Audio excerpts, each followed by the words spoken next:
আমি আল্লাহর ইবাদতের জন্য। আমার আল্লাহ বলেন, আফা হাসিবতুম আন্নামা খালাকনাকুম আবাসা ওয়া আন্নাকুম ইলাইনা লা তুরজাউন। এ দুনিয়ার মানুষ, তুমি মনে করছো আমি আল্লাহ তোমাকে ফালতু বানাইছি, অযথা বানাইছি?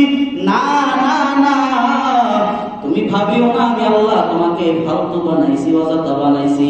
আফা হাসিবতুম আন্নামা খালাকনাকুম আবাসা।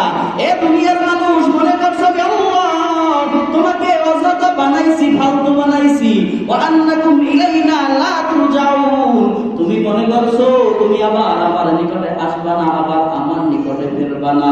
তোমাকে আমি 50 বছর, 60 বছর, 70 বছর, 80 বছর সময় দিয়ে দিছি, আর তুমি ভাবছো তোমার আর আমার কাঠ গড়ায় দাঁড়াইতে হবে না?